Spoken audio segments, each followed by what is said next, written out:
Bienvenidas, bienvenidos a esta inmersión en las ideas. Hoy nos enfrentamos a un verdadero gigante del pensamiento occidental, San Agustín, y su obra monumental, La Ciudad de Dios. Una obra enorme, ¿sí? Tenemos aquí unos extractos clave, pedazos de este clásico que Agustín escribió como respuesta directa a un evento que, sacudió su mundo. El saqueo de Roma por los godos en el 410. O sea, imaginen el shock. Terrible, sí. Un antes y un después para muchos. Nuestra misión hoy es justo esa, ir más allá de la superficie, desentrañar las ideas centrales de Agustín que nacieron de esa crisis, cómo respondió a quienes culpaban al cristianismo, qué visión tenía de la historia, de la sociedad misma, del destino humano. Exacto. Queremos entender por qué este libro, escrito hace tantísimos siglos, sigue resonando y qué chispas de entendimiento puede ofrecernos hoy. Exacto. Y fíjate, no es solo una defensa del cristianismo, aunque empieza así. Es un análisis profundísimo de la condición humana. Ah, claro. Agustín nos presenta este contraste fascinante entre como dos lealtades fundamentales, dos amores que definen todo. La ciudad terrenal volcada en lo inmediato, lo pasajero, ¿no? El poder, la gloria de este mundo. Lo que vemos. Y por otro lado, la ciudad celestial, que vive por la fe orientada hacia lo eterno. Vamos a explorar sus argumentos sobre la caída de Roma, claro, pero también sobre qué eran realmente los dioses paganos, por qué sufrimos, dónde encontrar la verdadera felicidad. Temas universales, ¿no crees? Totalmente universales. Y empecemos justo por ahí, por el detonante, el contexto inmediato. Roma, la invencible, saqueada. Y claro, surge la pregunta, el dedo acusador. Uf, sí. Muchos paganos decían, mientras honrábamos a nuestros dioses, Roma era la dueña del mundo. Ahora que su nueva religión prohíbe nuestros sacrificios, miren el desastre. Era una acusación, potente, directa al corazón del cristianismo. ¿Cómo le entró Agustín a esto? Simplemente dijo, ¿no es cierto? No, mucho más que eso. La respuesta de Agustín es multifacética. Va desmontando el argumento pieza por pieza. Primero, un baño de realidad histórica. Les dice, ¿de verdad creen que Roma no había sufrido calamidades antes? Claro. Se olvidan de otras invasiones, guerras civiles, incendios, plagas. Les recuerda que la historia de Roma está llena de desastres, mucho antes de que el cristianismo fuera, digamos, relevante. Así que, primer punto, no culpen a los nuevos tiempos por males que siempre han existido. O sea, les quitó la base de su argumento temporal, eso de antes estábamos bien, ahora mal. Exactamente. Les quitó ese piso. Y luego va más profundo. Cuestiona la misma naturaleza de su lamento. Les pregunta casi con dureza, ¿por qué lloran tanto por piedras y maderos que se derrumban? Por hombres que, al fin y al cabo, son mortales. Uf. Está señalando la desproporción. Se lamentan por la pérdida de edificios, de riquezas, de poder terrenal, pero olvidan la fragilidad inherente de todo eso. Es un cambio de perspectiva radical, de lo material a lo espiritual, podríamos decir. Precisamente. Contrasta la fragilidad de esas construcciones humanas, menciona los teatros, por ejemplo, lugares de entretenimiento que él consideraba moralmente dudosos, con la permanencia de la fe. Ajá. Y aquí usa una imagen poderosa relacionada con Roma misma.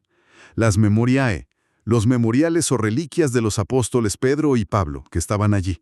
Dice algo como, si la carne misma de Pedro fue temporal, ¿cómo esperan que las piedras de Roma sean eternas? ¡Qué buena imagen! El valor de esos lugares no es proteger la ciudad física, argumenta, sino inspirar el amor por la ciudad celestial, la verdadera patria que, dice él, Cristo guarda y que ningún bárbaro puede saquear. Qué interesante cómo usa símbolos romanos contra el argumento romano, y creo que también menciona a los fundadores, a Rómulo y Remo. Sí, y es una ironía brillante, fíjate. Les recuerda que los mismísimos fundadores de Roma establecieron un asilo, un refugio para atraer gente, incluso criminales. Cierto. Y compara eso con cómo, durante el saqueo godo, las iglesias cristianas se convirtieron en refugios respetados por algunos bárbaros, donde muchos, incluso paganos, encontraron seguridad. Vaya. Contrasta esto con la falta de protección similar en templos paganos durante desastres pasados. Es como decirles, miren, incluso en la destrucción hubo una misericordia asociada a nuestra fe que ustedes no tuvieron antes. Y remata con una figura respetada por ellos mismos, Escipión. Correcto. Cita a Escipión, el destructor de Cartago, un héroe romano, quien supuestamente dijo algo así como, ¿de qué sirve una república con muros imponentes si sus costumbres morales están por los suelos? Uf, directo. Con esto Agustín redirige completamente la culpa. El problema no son los tiempos cristianos, dice, sino la decadencia moral interna de Roma, sus vicios, su corrupción, que persistían incluso en medio del saqueo. Esa es la verdadera ruina, insiste, no la caída de los muros. Vaya defensa. No solo para el golpe, sino que contraataca y redefine el problema por completo. Y a partir de aquí, me parece, construye su gran visión, esa idea que marcó el pensamiento occidental, las dos ciudades. Pero, no son lugares físicos, ¿verdad? Para nada. Esa es la genialidad del concepto. No habla de Roma versus Jerusalén, ni de un imperio contra otro. Son dos sociedades, digamos, místicas, invisibles en cierto sentido, definidas únicamente por el objeto de su amor. El amor. Sí, es una dicotomía que atraviesa toda la humanidad, toda la historia. Ok. Exploremos eso un poco más. ¿Cuáles son exactamente y qué las define? Bueno, por un lado, está la ciudad terrenal, la ciudad del hombre.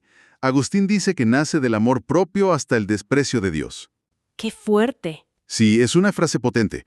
Sus ciudadanos viven para sí mismos, buscan la gloria aquí y ahora, el poder, los placeres, el reconocimiento de los demás. Es una ciudad volcada hacia lo temporal.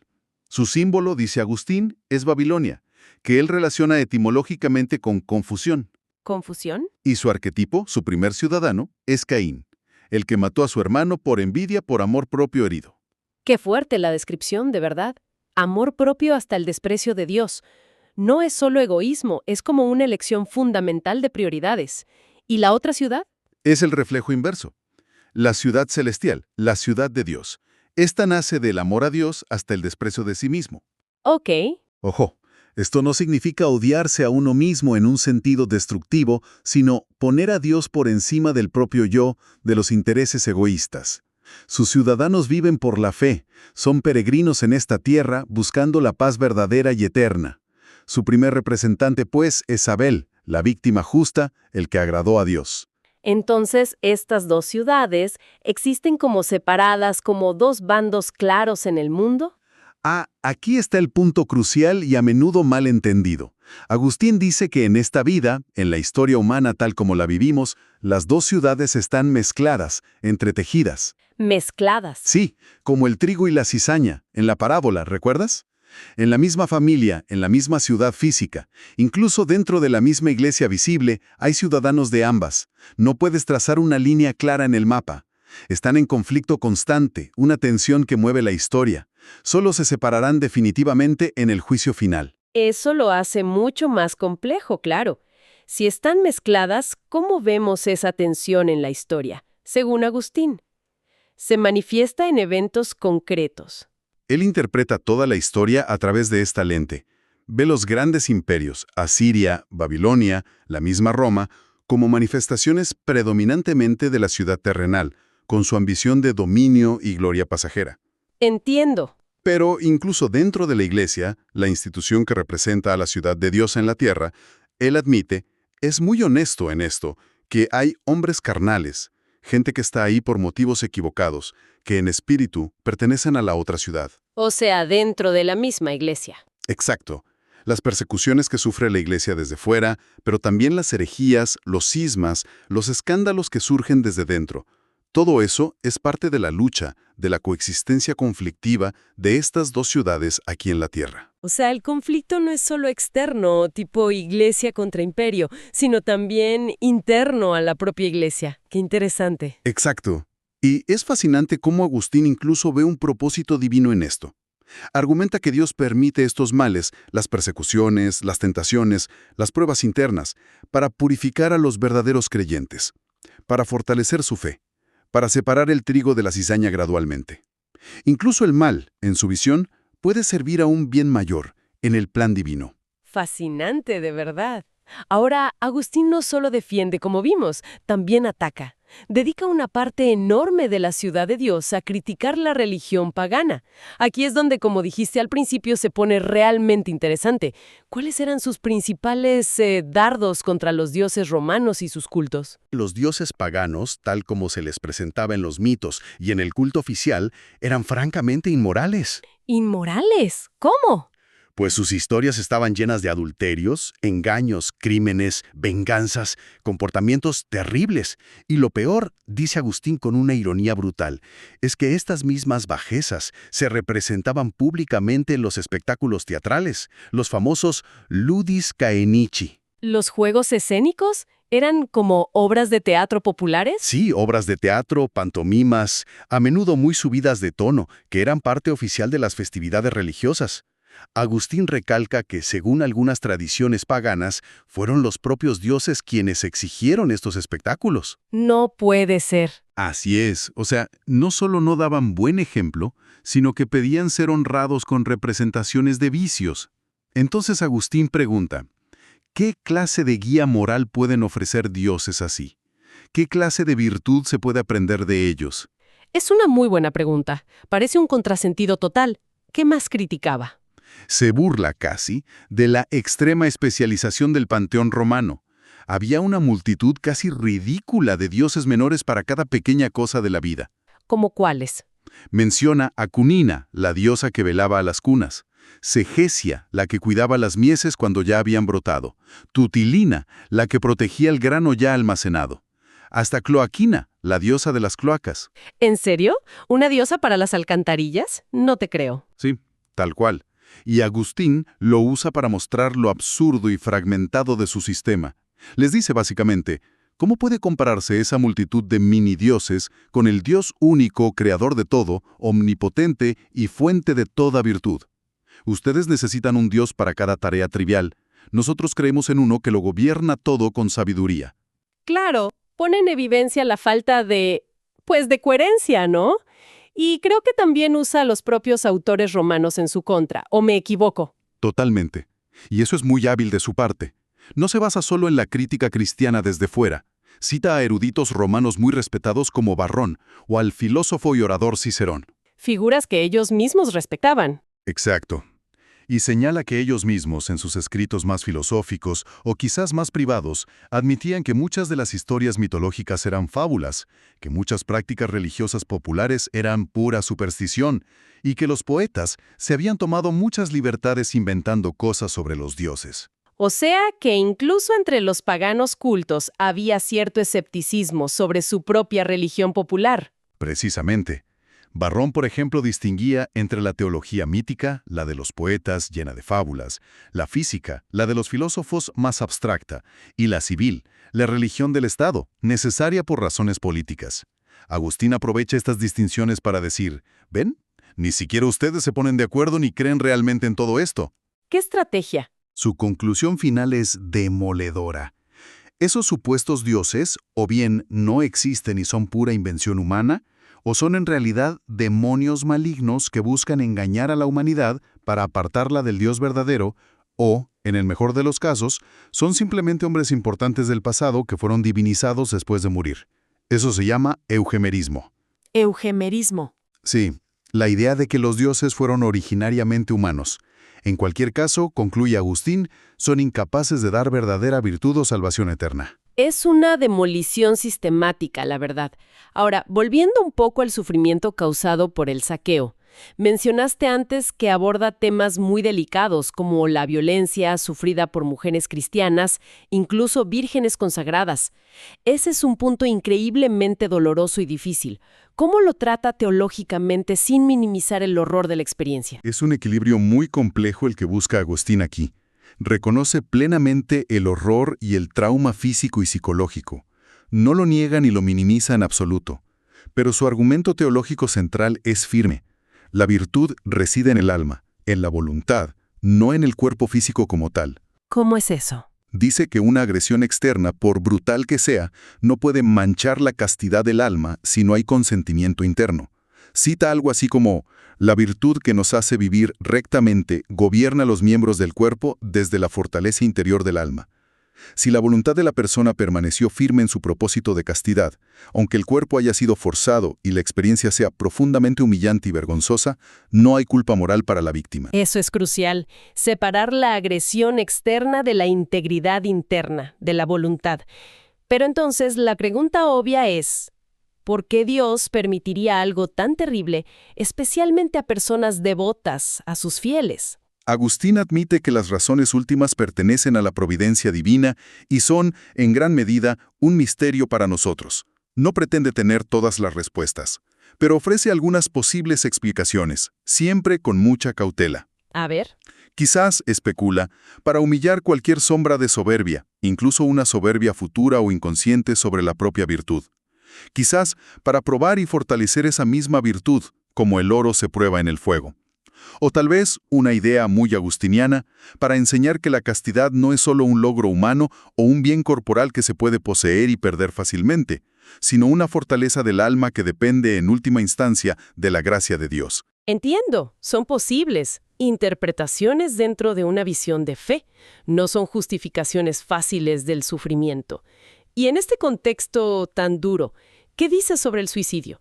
Porque a veces se veía como una salida honorable en la cultura romana para evitar la deshonra, ¿no? Sí, exacto, como en el caso de Lucrecia. Pero Agustín lo rechaza de manera absoluta y tajante.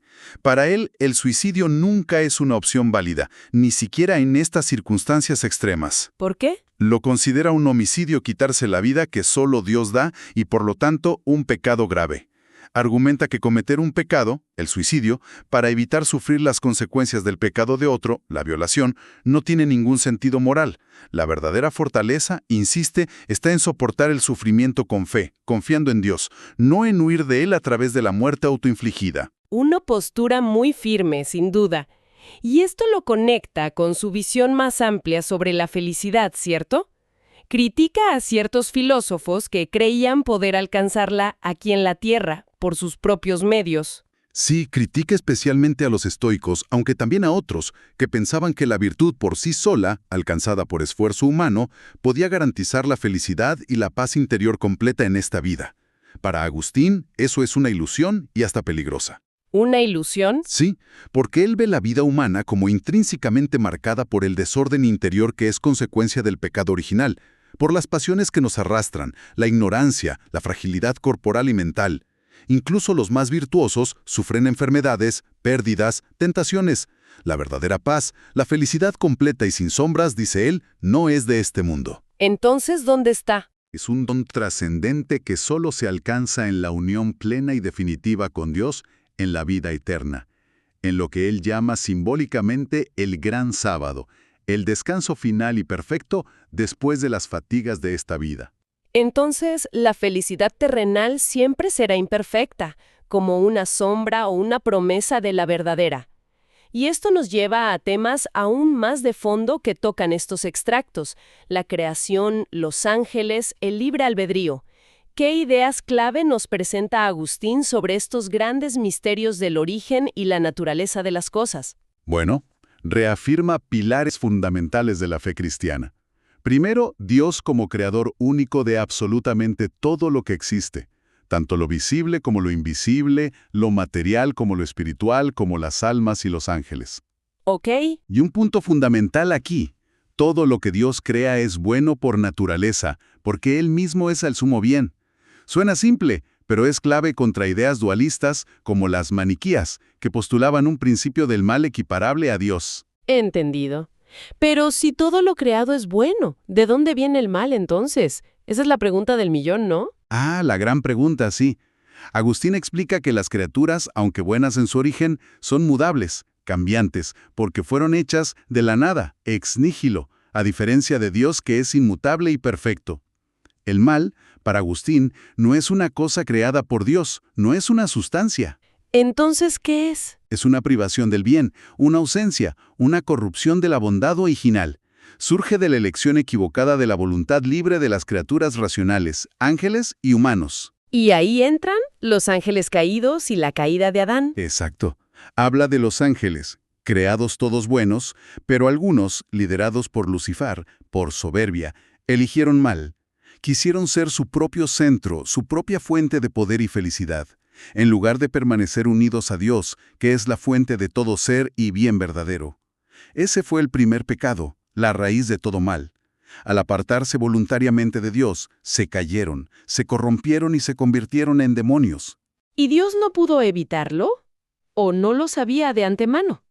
Aquí entra el concepto complejo de presciencia y providencia divinas.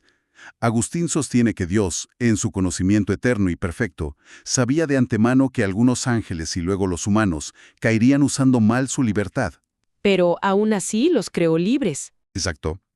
Porque permitir la posibilidad de la caída era, en cierto modo, el precio de crear seres verdaderamente libres, capaces de amar. Dios no causa el pecado, pero lo permite dentro de su plan soberano. Y aquí viene lo asombroso para Agustín. Dios es tan poderoso y sabio, dice él, que incluso del mal puede sacar un bien mayor.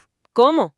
Integrando esas elecciones libres equivocadas en su propósito final para el universo, de maneras que a menudo nos superan, que nos parecen incomprensibles desde nuestra perspectiva limitada. Eso conecta directamente con el libre albedrío humano. Dios sabe lo que elegiremos, pero aún así somos libres de elegir. Suena paradójico. Es una de las grandes tensiones filosóficas y teológicas que Agustín aborda de frente. Insiste en mantener ambas verdades simultáneamente, la presciencia infalible de Dios y la realidad de la libertad humana responsable. Que Dios sepa lo que vas a elegir libremente no significa que Él te obligue a elegirlo. Es como si viera toda la película. Algo así, como si viera toda la película de la historia de una vez, incluyendo nuestras decisiones libres dentro de ella. Y su providencia, su gobierno sabio y bueno, guía todo, desde el movimiento de las estrellas hasta el ascenso y caída de los imperios y los actos de los individuos, incluso los malvados. Todo está siendo dirigido, de maneras a menudo ocultas para nosotros, hacia fines justos y buenos que cumplen su plan eterno. Vaya, hemos navegado por aguas muy profundas de la ciudad de Dios. Aunque sea solo una probada, como dijimos, emerge una visión del mundo increíblemente potente y coherente, ¿no crees? Totalmente.